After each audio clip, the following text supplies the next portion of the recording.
almost 5:02 and we're just starting to level off a little bit with attendees, so I'll just welcome you all. My name is Justin Dimmick. I'm the chair of the Department of Surgery here at the University of Michigan. And tonight we're excited to bring you a webinar that is really important to us in our department, and that is on the topic of culture. And we're going to speak tonight on a series of programs that we call the Michigan Promise. And I will say that the Michigan Promise, the promise in the Michigan Promise is that if you come to Michigan, we promise and commit to developing you to 100% of your potential and to help you harvest your unique talents. And we believe strongly in the power of culture, but we also believe strongly in the power of developing intentional programming around development and recruitment to ensure that we push our culture forward in the way that we want to be. And so tonight I'll introduce our moderator, who is going to be a resident. You guys are all applying for residency positions this year at the University of Michigan, and probably we have a broad group here, probably representing several different programs, including general surgery, vascular, cardiac, cardiothoracic, plastics, maybe OMFS. So we have a lot of different residencies in our department, and the programs that we're speaking about tonight apply to all of those. So moderating tonight will be Dr. Michaela Bomdad, who is a PGY5 in the Department of Surgery here in our general surgery program. And with that, I'll turn it over to you, Michaela, to kick off the webinar. Thanks so much, Dr. Dimmick. Hello, everyone. Thank you so much for joining us this evening. I'm Michaela Bomdad, and I'll be your moderator tonight. So I'm one of the fifth-year general surgery residents at the University of Michigan. So what this means is that I'm in my second of my 2 research years. So I've done 3 clinical years, 2 research years so far. And I'm also the resident director of the Culture and Environment Committee for the resident arm of the Michigan Promise, which is part of what we're going to be talking about tonight. So at tonight's session, you'll hear about the Michigan Promise. It's a very unique program designed to ensure that our faculty and our residents are fulfilling their potential, meeting their goals, and working towards becoming the leaders and the best. One of the most special things about the Michigan Promise is that there's an arm of it that's specifically dedicated to and run by the surgical residents. I'm the director of Culture and Environment, like I just mentioned, in the resident arm, and I truly have a front row seat for viewing the impacts on the surgery residents and the culture here in our department. So before we get started, I'd like to introduce our panelists. Each of them wears many, many leadership hats. So as I introduce them, I'm just going to focus on their roles as related to the Michigan Promise specifically. Otherwise, I feel like I could spend 20 minutes just on intros here. So Dr. Erica Newman is a pediatric surgeon and an associate professor of surgery. She is the associate chair for faculty development and the associate chief clinical officer for health equity. And this evening, Dr. Newman will tell you more about the birth and development of the Michigan Promise. Dr. Leslie Dossett is a surgical oncologist and assistant professor in the Department of Surgery. She's integrally involved in the culture crew and the recruitment committee, and she's the vice chair of faculty life. Tonight, Dr. Dossett will discuss the pillars of the Michigan Promise. Dr. Gurjeet Sandhu is our educational guru. She's an associate professor in the Department of Surgery and in the Department of Learning Health Sciences. She's the vice chair for resident professional development, and tonight Dr. Sandhu will talk about the resident initiatives. So before we move into our formal question and answer time at the end, I'll speak a little bit more just for a couple of minutes about the resident perspective that I'm sure is going to sort of come up interspersed. So please use the chat function to ask questions throughout. Some of the questions will be answered in real time, but some of them we're going to save for the end and talk about them in the Q&A session so that everybody can make sure to hear the answers to those. And we'll have ample time for those questions at the end, so please feel free to submit them in the chat. So I think we can get started with Dr. Newman. Thank you so much, Michaela. Hi, and welcome everyone. This is so exciting, the beginning of this recruitment and interview season, and we're really fortunate to have you join us and learning about, the Michigan Promise and our culture here at the University of Michigan. So I'm going to talk just a little bit about sort of what we mean when we say Michigan Promise and how that all came to be. It's really, it's really an exciting time, I think, to be a Michigan resident and, quite frankly, even, Michigan faculty. And I think it's because, we really value, I think this is, even when I was a resident, I trained here, we really value clinical care and clinical excellence. And if you come here, you're going to be a clinically excellent surgeon. The same, I think, holds true for research. And so we value research, and you come here, and that there will be people around you that will support your research missions.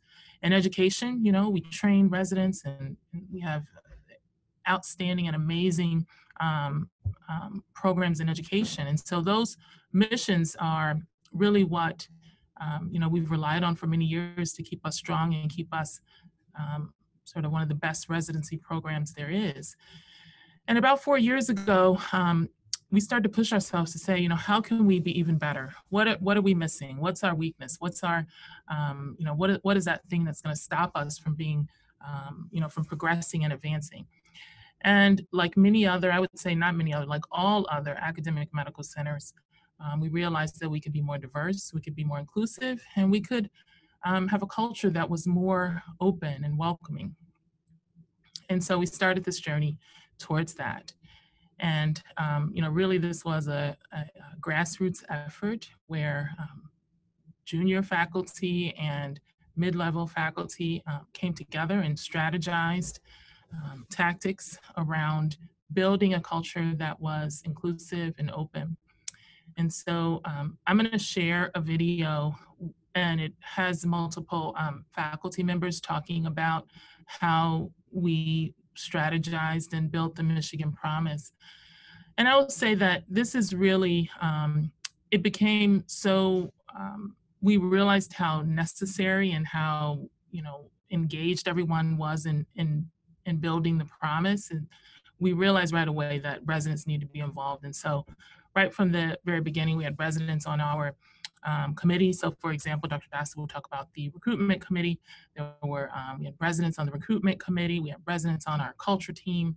And so residents really are the, what I think are the jewel in the crown of the Department of Surgery. I mean, we don't make any major decisions without considering how that will affect our residency and our training programs. And they're right at the forefront and the center of the Michigan Promise. And so let me I'll share my screen and share a video that I think will be really informative.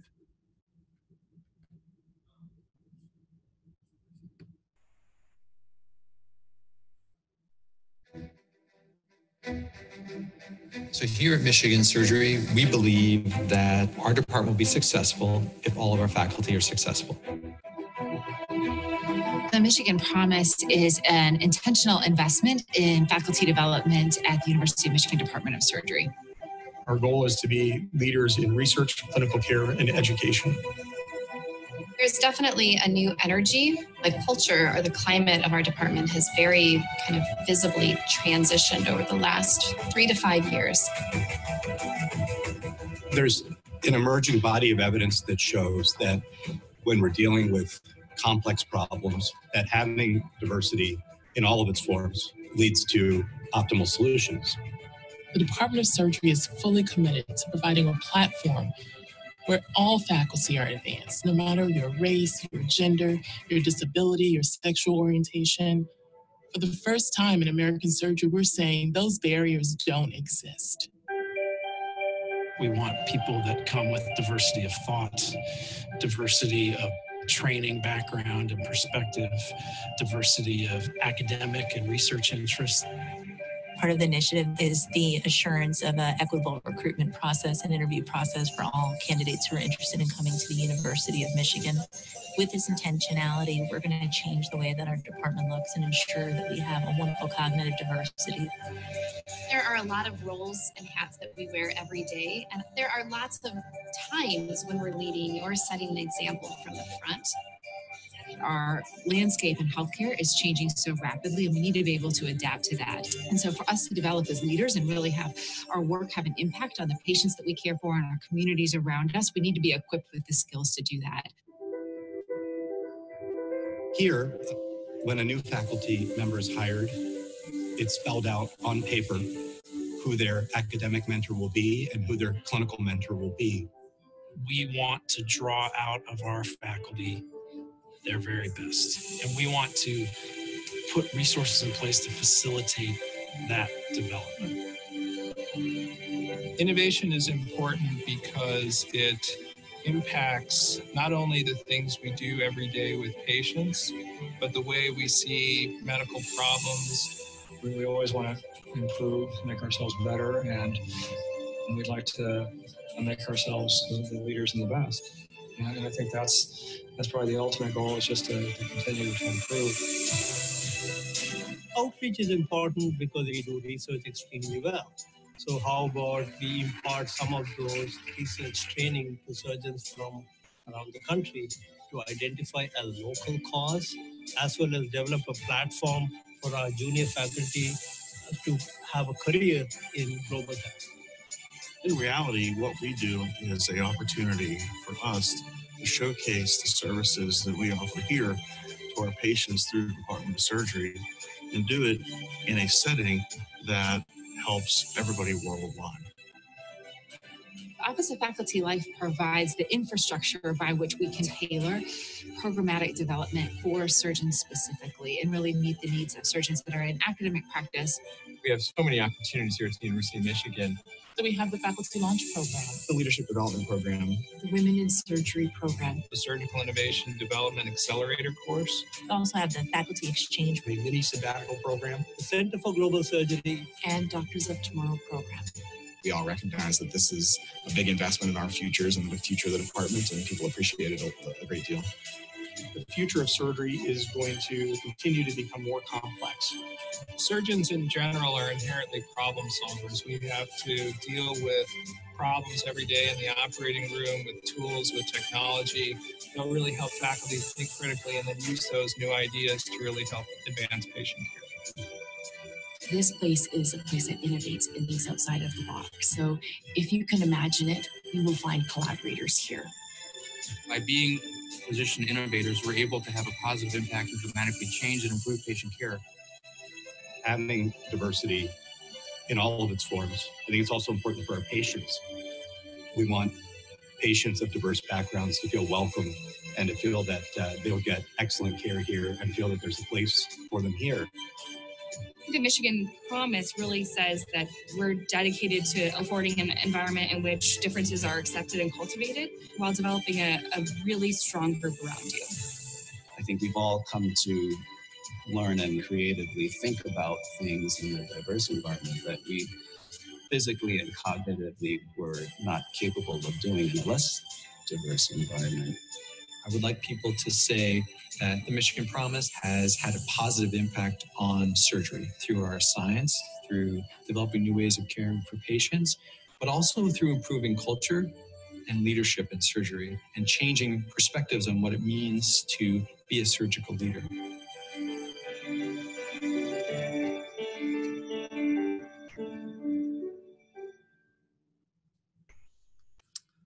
So I wanted to point out, thank you for listening. If you have questions, please put them in the chat, and we'll all be manning the chat throughout the rest of the session.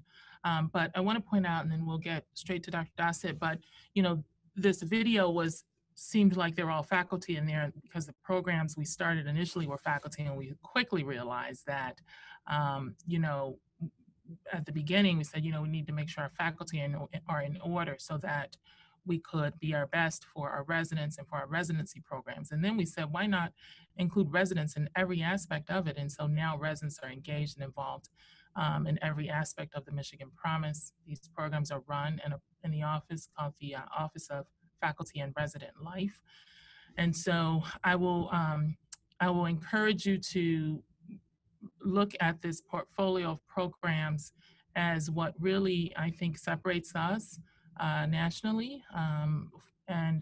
You can go many places and they will teach you how to be an excellent surgeon, but I'm not sure that there are, and maybe there are, but I think that our program really stands out in our journey towards building an open and equitable culture, and also our journey towards assuring that everyone that wants to be a leader can get the leadership training that they need, and to live to live out their full potential. And so welcome everyone, and I'll turn it over to Dr. Dossett.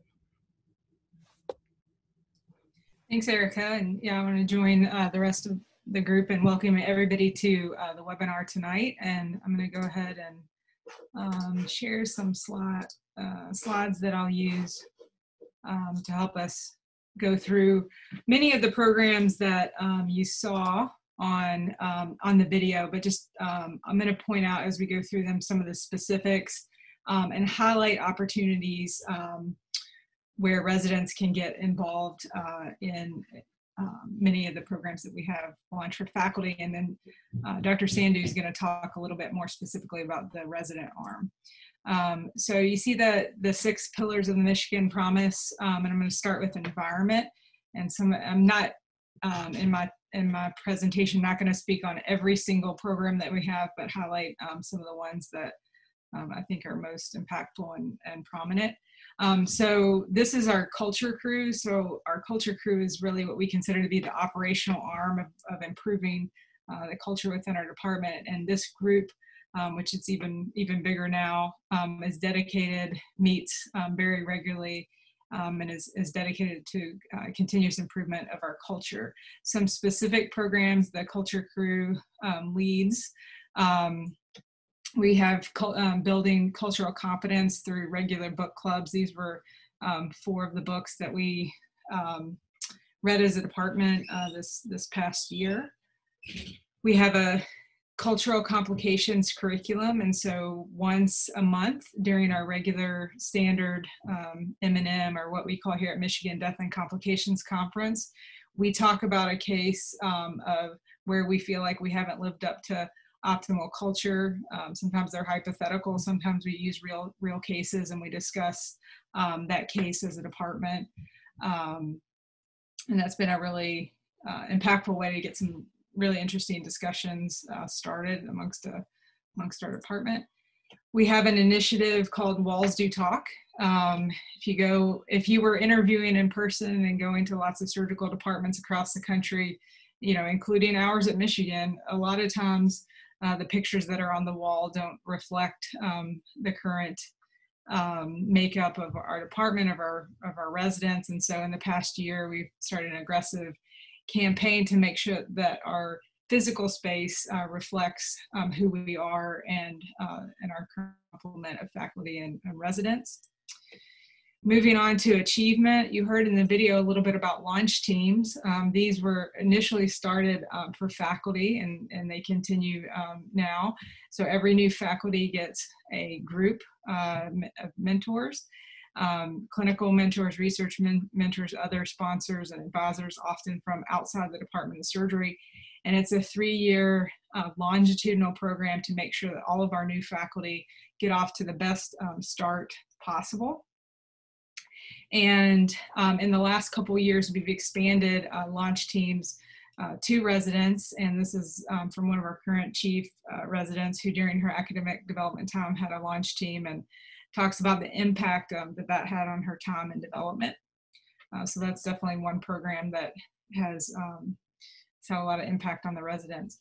We also have boost teams for our mid-career faculty.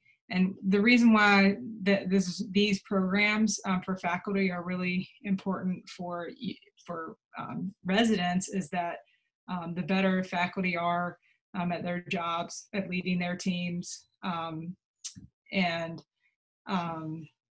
ascending into leadership positions, and then that's the better mentor and sponsor that they're going to be for the residents. We use a lot of executive coaching in our department, and this often includes and extends to residents. Pictured is Janet Dombrowski, who's an executive coach that works very closely with our department, is involved in many of our leadership development programs, and I think this has a big impact on our culture as well. In terms of leadership, I think the jewel of the Michigan Promise is our leadership development program. This is a longitudinal year-long program open to faculty and residents during their academic development time. And it includes a variety of topics, including strategy and innovation and team building and culture.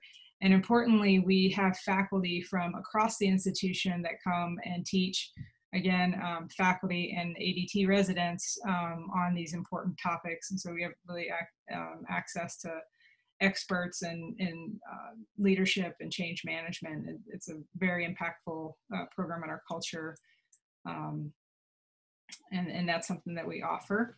We also are big into mentorship and making sure that everybody at every level is both a good mentor and a mentee. And so this is a workshop that we put on yearly to improve our mentorship abilities. We have a faculty exchange program, and this is for assistant professors, where we've partnered with the institutions that you see across the bottom of the screen. And each year we set up an exchange with each of these institutions. And so obviously our faculty go and visit those institutions, but also we invite some of the rising stars of American surgery to come and spend a couple days with us. And it's been a great, again, that's another great opportunity for our residents to interact with some of the leading young surgeons in the country. In terms of our recruitment efforts, which again were highlighted on the video, we're committed to inclusive hiring process. At the start of the Michigan Promise, we instituted best practices in inclusive recruitment, including outreach and national partnerships to broaden our applicant pool. We open post every faculty position we have. If you're on Twitter, you can see we've got some open faculty positions now, and we are aiming to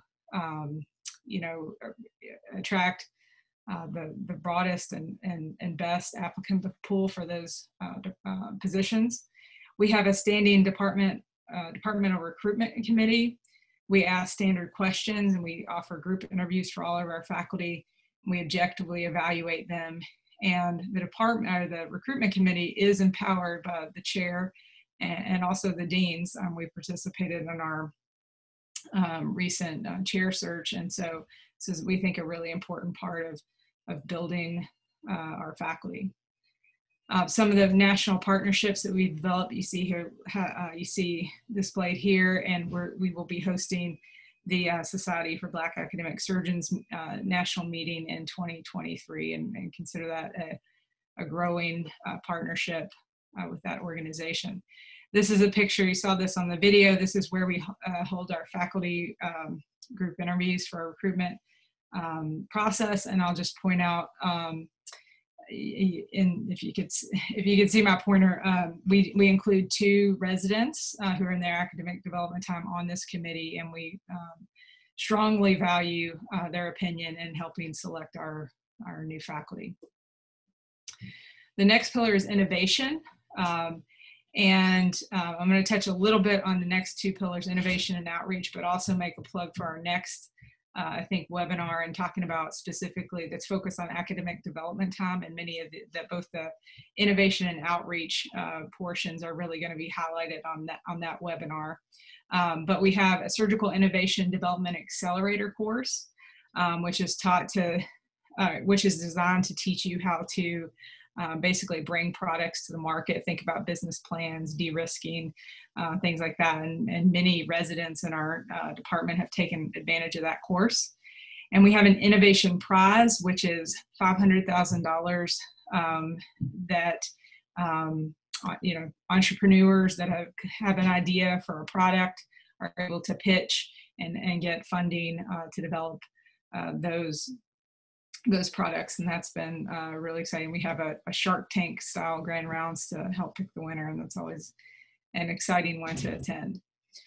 We have a very robust outreach program, which includes our Center for Global Surgery. And I'm sure there's many people on the call that are interested in global surgery. And again, that's considered one of our quote unquote minors for our academic development time, and which you would have a chance to learn about on our next webinar.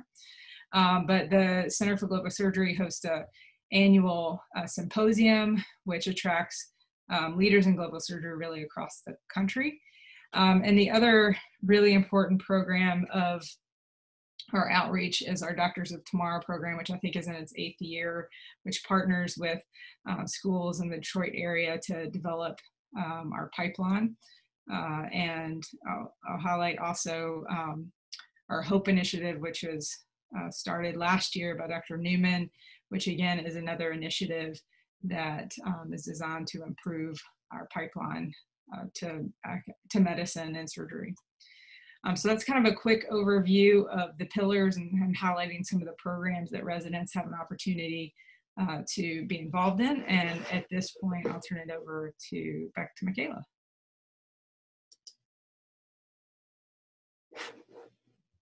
Unmuting myself. Thank you so much for going through the pillars of the Michigan Promise. And now that we've covered sort of how it came to be and where it came from, as well as the individual elements and pillars of it, I am going to turn it over to Dr. Sandhu to specifically talk about, I'm very biased here, but what I think is one of the most exciting parts of the Michigan Promise, which is that there's an entirely separate part of it that's just resident initiatives, that's completely resident run. And so Dr. Sandhu is kind of our head for that. And so she will talk more about that program specifically. Great, thank you very much, Dr. Bomdad. I will share my screen.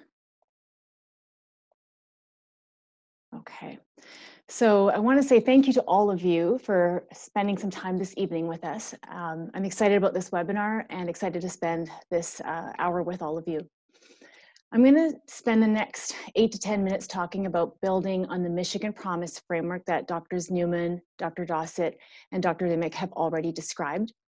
So in my role as Vice Chair for Resident Professional Development, or for Resident Life, as we call it for short, I work closely with incredible residents and colleagues to really optimize trainee growth across all 6 impact areas that Dr. Dossett outlined.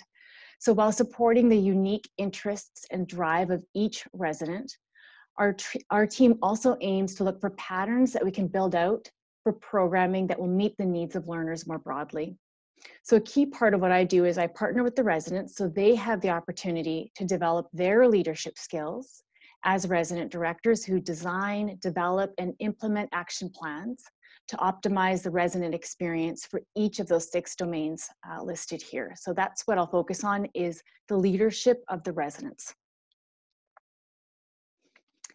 So Dr. Brooke Bredbeck has broad oversight and provides support to her colleagues who are directors of the different initiatives and facilitates networking between teams. So one example is she connected the outreach team, the folks there, with the Center for Global Health, and there was a really nice and unique connection that was built.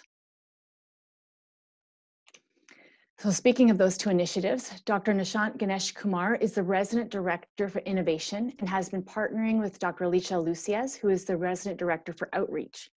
So for innovation, Dr. Kumar has his team of colleagues who are using a multi-pronged approach and capitalizing on the synergy with outreach efforts. They're also working to provide a set of resources that residents who have an interest in innovation can utilize at different stages and find the right person and the right team to help them take it to the next stage. Additionally, while they're engaging with faculty and residents in Michigan Medicine, they're also collaborating with the School of Engineering and Entrepreneurship, for example, School of Architecture, to name a few, Ross School of Business, to identify new ways to engage more residents in innovation and more interest in innovative collaborations. So Dr. Lucias and her team of colleagues have been working on synthesis and access to information. So as a first step, they found that information was on numerous different sites and platforms, which can make it challenging to get connected, since there wasn't one go-to centralized source for residents to reference. They have enhanced consolidation of these resources on the Michigan Promise website to make getting involved easier, and in order to increase resident participation in existing global and community initiatives. And this supports synergy around innovation as well. Next, they're working on identifying meaningful ways to make an impact globally and in the community during their residency time. As well, they're strengthening existing partnerships while fostering new ones. So Dr. Michaela Baumdad, who you've met tonight, and Dr. Michael Kemp are each resident directors for environment, with Dr. Baumdad taking the lead on culture and Dr. Kemp taking the lead on wellness. And they've been really focusing on the importance of improving transparency and creating safe, structured avenues to raise concerns should they arise. This process importantly includes students as well as they rotate on their surgical clerkship. Dr. Baumdad and Dr. Kemp have interfaced with the medical students for about a year to continue to make sure they feel that they're an integral part of the department. They've also been team building across multiple residency programs to optimize engagement, and they're raising questions about cultural competency. And this has come through the culture crew, which has multiple different teams, and I'll get into that a little bit at the end of this presentation. In order to find more information about the wellness initiatives, please go to the Michigan Promise website, and there's a link there for those initiatives, and I invite you to have a closer look there. So Dr. Val Valbuena is the resident director for recruitment initiatives, and Dr. Valbuena and her team of colleagues are working on developing an approach for evaluating residency application screening and selection processes, which is very relevant to all of you tonight. They're also focused on enhancing diversity, equity, and inclusion across the resident recruitment continuum. So you can see the approaches listed there, and I'll just go through them quickly. With respect to approaching application screening and selection, Dr. Valbuena and the recruitment team highlighted 5 components. So that includes being rigorous, consistent, and fair, involving your institution in conversations about diversity, enforcing multiple reviews of the same application, ensuring integrity with reader training sessions, and analyzing department-specific data. And I'm really excited to share this next slide with you because it highlights our commitment to the unique golden nugget in each resident. So important to recruitment is communicating the type of culture that we have here at the University of Michigan Department of Surgery. Dr. Valbuena has a scholarly and personal commitment to civic engagement and accessibility. One thing that we work hard to do is to help learners foster what Dr. Dimmick calls their golden nugget. So for Dr. Valbuena, one example is that she had been communicating with leadership about actively disseminating information about voting. And she received a platform during grand rounds to disseminate this. It was disseminated through Twitter as well. So to this end, how we support our residents to use their voices communicates who we are and how we want to communicate this community that we're building. Dr. Strong is the resident director for leadership. So Dr. Strong and her team of colleagues have 3 initiatives that they're focusing on. So needs assessment across sections, which is helping determine the leadership needs across surgical subspecialties, whether it is more didactics and discussions, providing leadership resources, or opportunities for leadership within the health system or at the national level. Resident Leadership Development Program, where they're implementing and continuing to iteratively enhance the Resident Leadership Development Program. The Resident LDP is a 2-year curriculum structured to provide residents with knowledge on how to lead teams. And so this includes how to discuss important topics on conflict resolution and other issues that may come up when you're leading a team. The third is Chief Resident Development Program. A Chief Resident Development Program is a new program that will be developed for those residents in PGY 5 through 7. So while leadership will be part of this program as well, they'll also focus on issues related to preparing chief residents for transition to practice. And Dr. Sam Rivard is the resident director for the Achievement Committee, made up of resident representation from each subspecialty, as well as representation from each of the different sections. So because of the limited time we have together, I'll highlight one of the achievement goals, which is this idea of the longitudinal launch teams, which includes the 3 parts you see here. So establishing formalized mentorship for every resident that begins in your intern year and follows you throughout your training. This will be modeled after the ADT launch team, which Dr. Dossett described, with several attendings comprising mentorship teams that will meet 2 to 3 times a year to discuss annual goals, strengths, challenges you might be facing, career aspirations, and this information will also intersect with the Clinical Competency Committee, which is your assessment committee. So one of the attending members of the longitudinal launch team will also serve as your representative, the resident's representative, on the CCC and discuss resident evaluations with the resident before and after that meeting. So I'll leave you with this. The take-home point is that the Michigan Promise Resident Life is one more way in which the Michigan Medicine Department of Surgery is working to optimize resident professional development and achievement. So thank you for your time, and please continue to put your questions in the chat.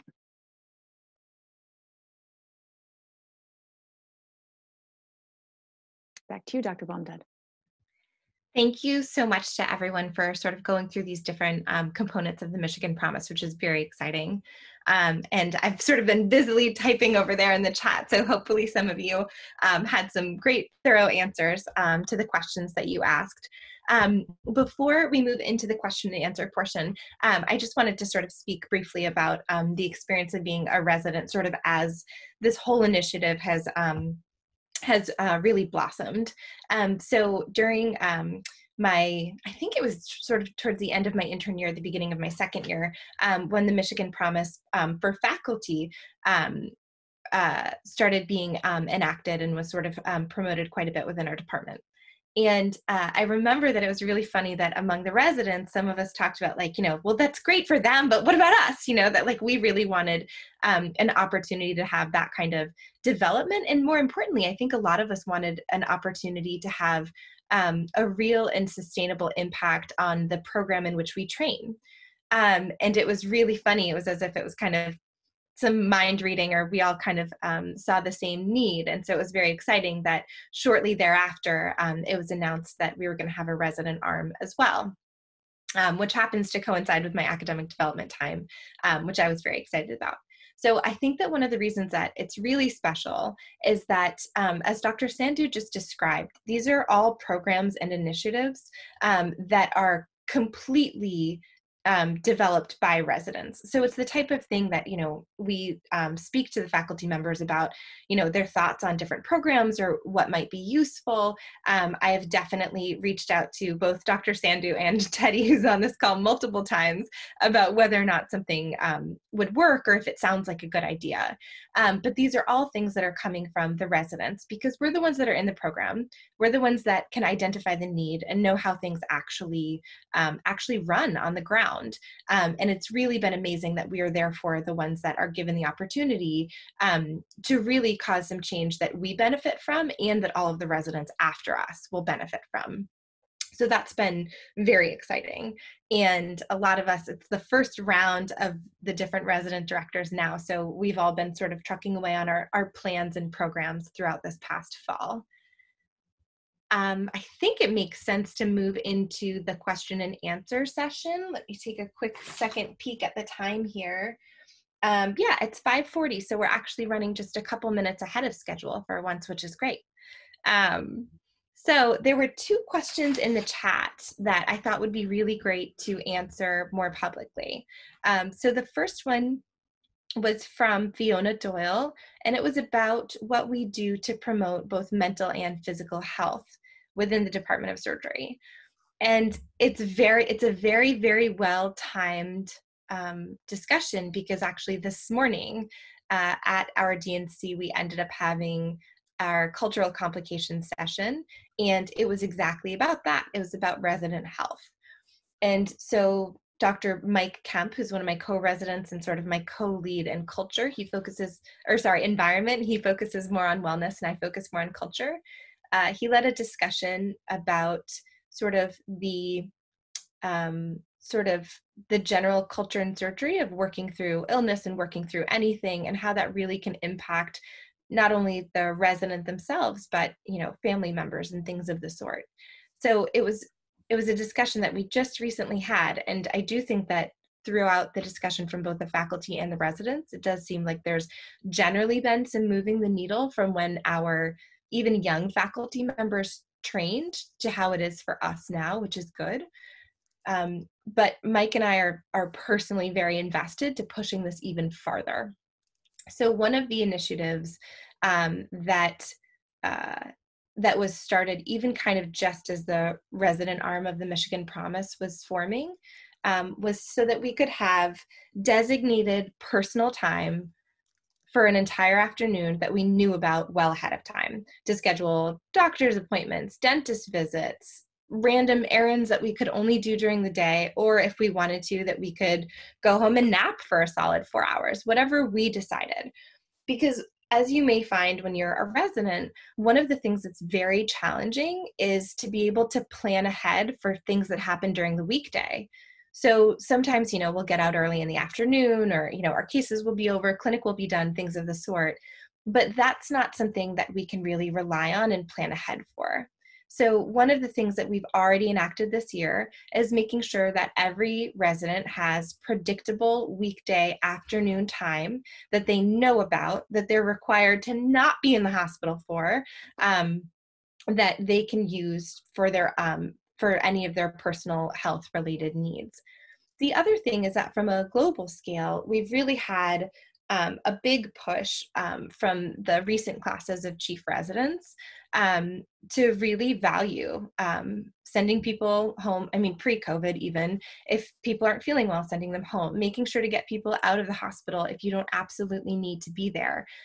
Last year's chief residents had a big anti-lingering campaign. So if you were done with your work and you did not need to be there, they would look you in the face and say, go home, like, you don't need to be here. You're done. Go home and do whatever you need to do. So I think that that was incredibly helpful for sort of keeping people, physically and emotionally well. And Mike Kemp and I continue to work on additional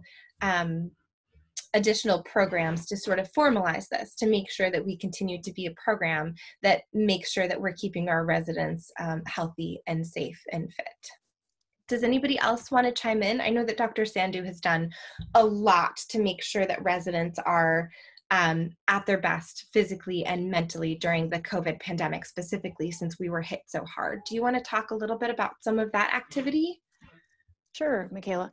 I'll start off by addressing another question that was in there, and that will dovetail nicely into the wellness piece. So there was a question about cultural competency. And I feel like my answer should be, oh, let me count the ways, right? There's so much that the Department of Surgery is doing with respect to fostering culture, but also with respect to developing, enhancing cultural competency. So the Culture Crew is an initiative that spans across the Department of Surgery. There are 6 components. There's a training team that really looks at training initiatives, everything from bystander training to anti-racism education, anti-bias education. And then there's a team that focuses on the HOPE initiative, and I'll leave that for Dr. Newman to share more about that initiative. There's missions and objectives, which really make sure that we are thinking about culture at every point.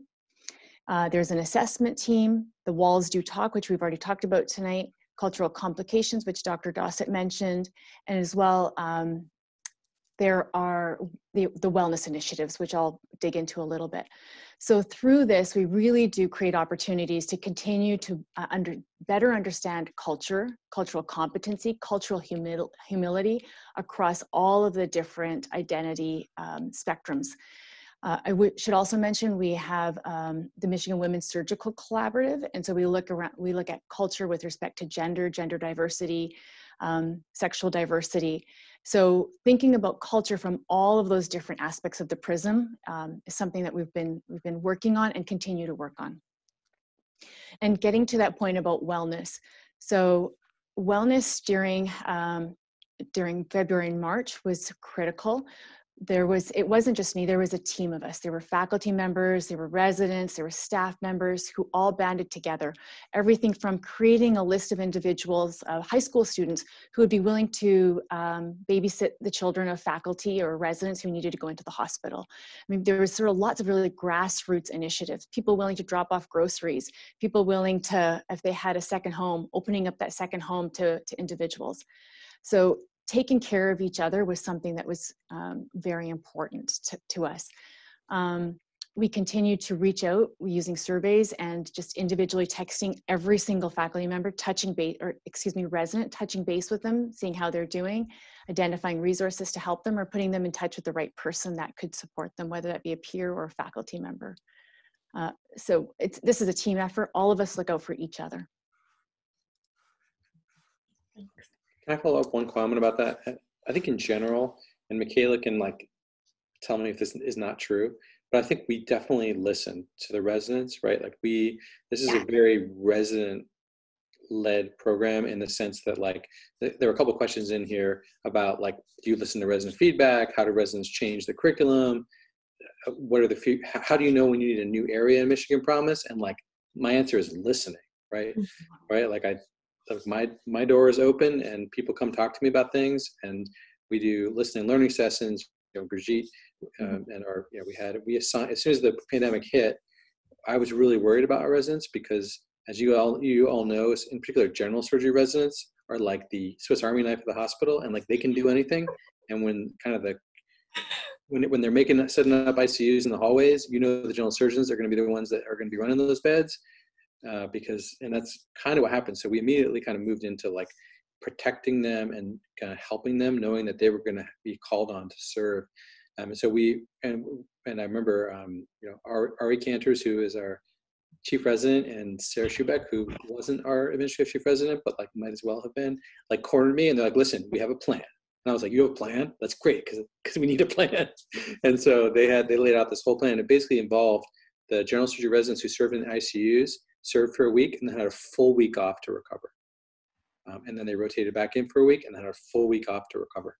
And I think that was, you needed a full week off to recover after serving in a COVID ICU for a week. But like, I think I use that as an example of our residents are really self-organized and advocate well for what they need, and we empower them to do that. And I'm generally, as a leader, someone who believes that the people who are the ones on the front line know the best of what the solutions are, and my job is to empower them. And Sarah and Ari came to me knowing full well that I would back them if they had a solution that was workable and solved some of their problems. So I think we're very responsive to the residents.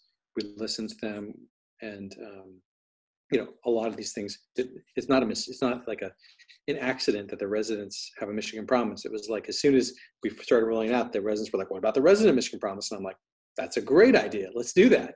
And of course, then we created Gurjit's role to be a vice chair of resident professional development to run the resident Michigan Promise. So it's literally just responding to what we hear.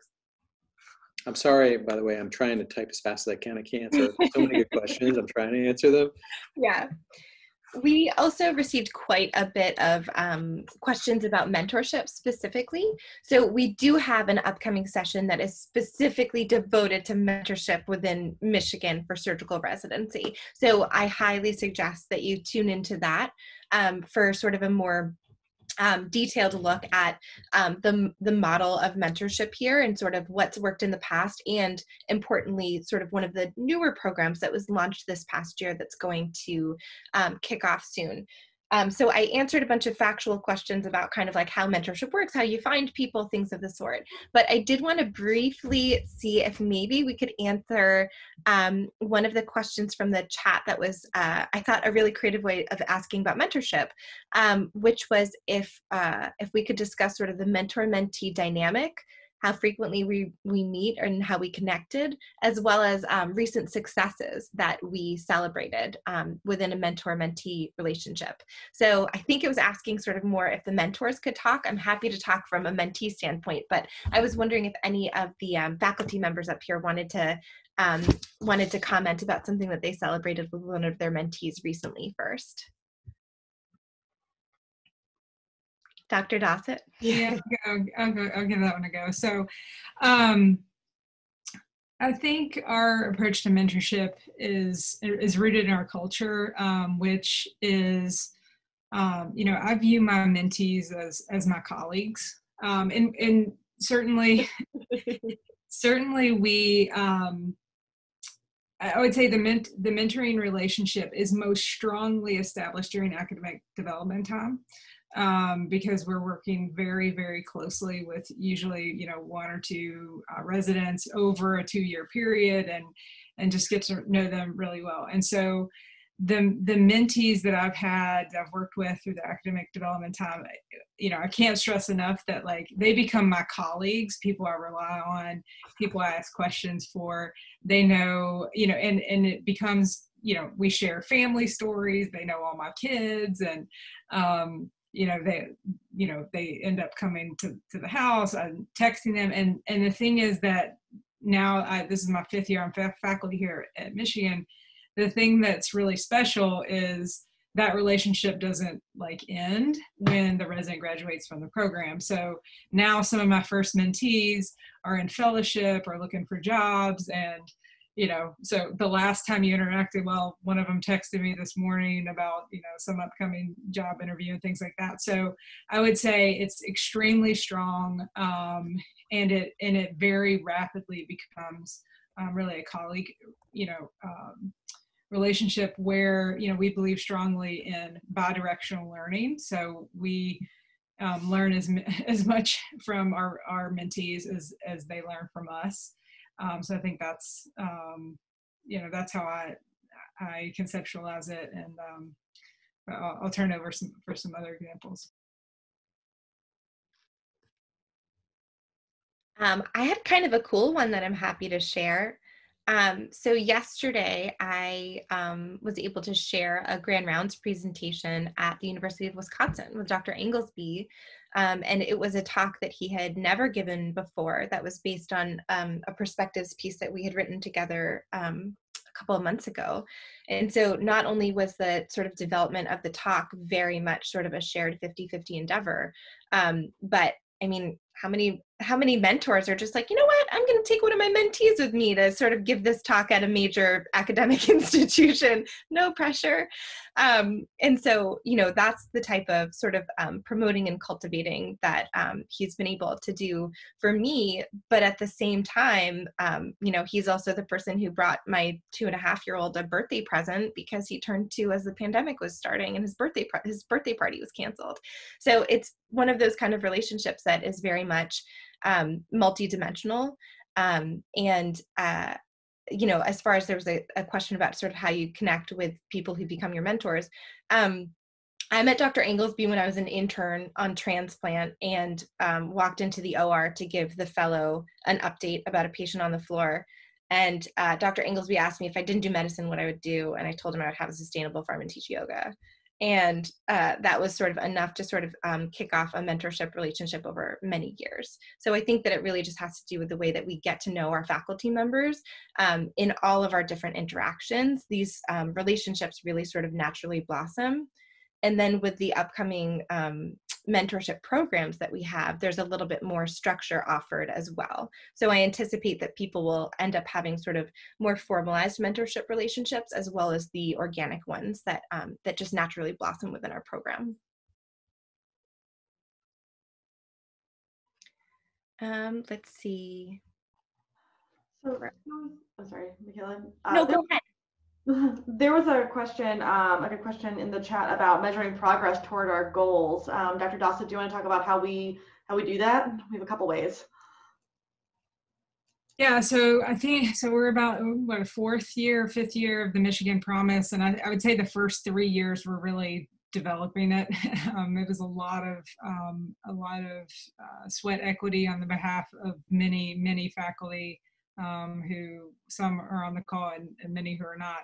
And that was really the goal the first 3 years. But as we've implemented these programs, obviously we're interested in measuring if they're accomplishing the things that that we hope that they are. And so about a year ago, we hired a program evaluation specialist that, you know, his entire job is to tell us that. And so we have ongoing evaluations of our recruitment efforts, our mentorship efforts, the cultural complications program, and that includes surveys, interviews, focus groups, all of those methodologies to understand what's working, what's not working, and if we're moving the needle.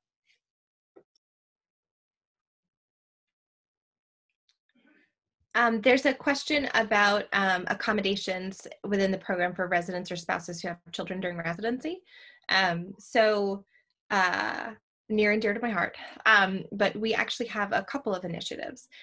So first I want to say that one of the things that we've already done, Dr. Sarah Schubeck, who you saw in the video, along with Dr. Ari Cantors, wrote lactation policy or guidelines that protected resident mothers' time and right to be able to pump or express milk when you come back from maternity leave if you wish to continue breastfeeding.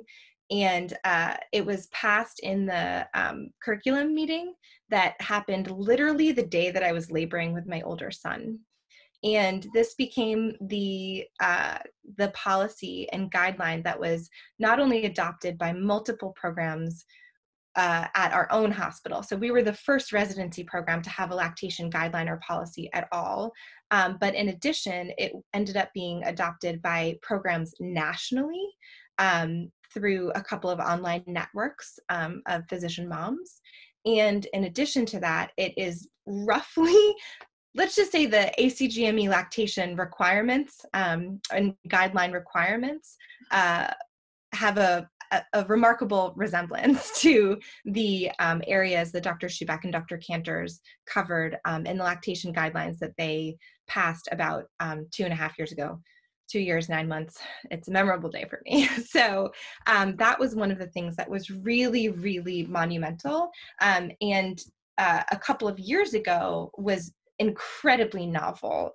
It was not something that was really being addressed by programs, by the ACGME at all. And it was very much two residents that saw that, anticipated for me that, and for the program, that there was going to be a need to have these protections and protected time, and they made it happen.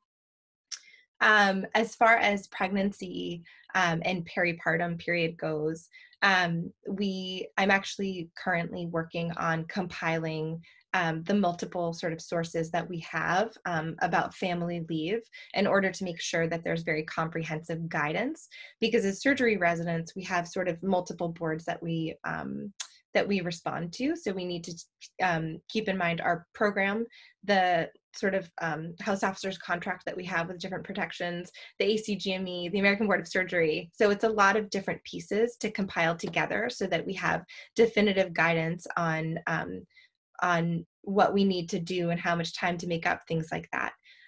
But the house officer contract that we have has protected time for both maternity leave and paternity leave. Actually, I should say more of like the birthing parent as well as the non-birthing partner for protected family leave time. So that's something that from an institutional level, we are protected for. And then from a program specific level, we're still working on, and this is something that I'm working on this year, of having and developing policies within our department that address surgery specific needs in order to make sure that pregnant residents and spouses are safe and healthy throughout that important critical life period.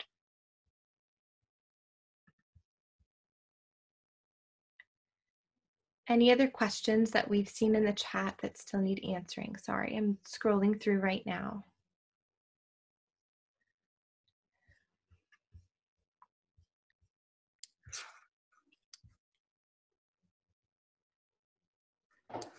And I think there are so many questions we can't. I know. I a lot of this will be covered on the future webinars. I think one theme that I'll just reflect on, and maybe you guys can all talk about this. There's a lot of people are asking different questions about kind of different aspects of diversity. You know, whether or not you wear a hijab, or what your sexual orientation is, or if you're a Black male, how can you find mentorship? And I'd say that, you know, that when we think about being an inclusive culture, and when we think about representation, and we think about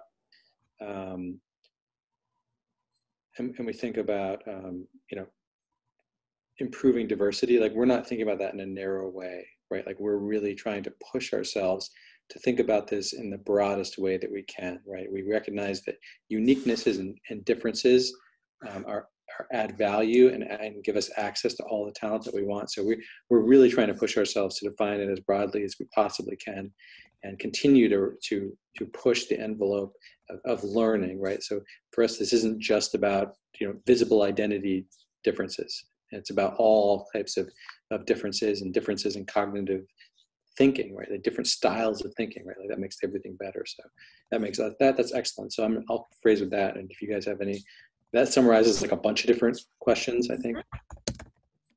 But do anyone else have any comments on kind of that side of things? Just inclusivity in general, appreciating difference, appreciating cultural difference. Oh, and Maria talks a little bit about, I've kind of missed her question, but she's talking about outreach programs specifically for Latinx. You know, who's in charge of recruitment for resident arm? Is that Val? Val. Val with the Leagues program. Yeah. So I think yeah. I mean that's a great. That's probably one really specific example. Brigitte, you want to talk about that program and talk about the works Val doing? Because probably Maria, if you want, I don't know if you know Valeria, but she probably would be a great person to follow up with on that. But why don't you talk about Leagues? Sure. We're over the hour, but I can just quickly. Oh, sorry. No, it's okay.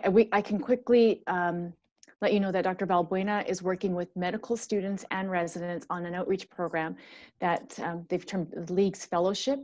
And applying to that program, it will apply the program, number one, and two, it helps develop leadership skills that are important for folks coming from underrepresented communities. And I put the link in the chat. Yeah, I'll put a link in the chat here too. I am very excited to tell everybody about of a YouTube video of Val talking about the Leagues program, which probably very specifically. Oops, I just sent it to Teddy Engler privately. I'll pay this thing's all shaking. Okay, there you go. There's a YouTube video which has Val Valbuena talking specifically about our Leagues Fellowship and some of our outreach and recruitment efforts. But I think if you go to our website, it's all up there, right, Aaron? Most of it. One of the things we tried to do, given that we're in a virtual environment, was to put everything we possibly could up on our website. So you'll see a lot of blogs, a lot of videos, and those sorts of things. So you all can peruse that website and get to know us in a time when it's really hard to do that. Also, why we're doing these webinars. Yeah. I guess I'll close out, since we're over the hour, by thanking all the panelists for coming, for all the work that you all do on behalf of Michigan Surgery. To Aaron and Teddy for all the work you guys do organizing these webinars and everything else. And then to all the 241 of you who joined us for this. And hopefully we'll be seeing some of you soon. I see here, Dr. Valbuena actually is the moderator for our last webinar session. Dr. Aaron LaRoe put that in the thing. So if you're interested, what's the next webinar we're doing, Teddy or Aaron? The next webinar is focusing on ADT time, and it'll be a deep dive into some of our majors and minors in our research centers, like the Center for Basic and Translational Research, for CSTAR. So you'll get a really deep dive into our global surgery, our health and outcomes policy, and then the last one will be specifically about mentorship and the path through academic development time. Great. Thank you all for joining us, and we'll maybe see some of you next time.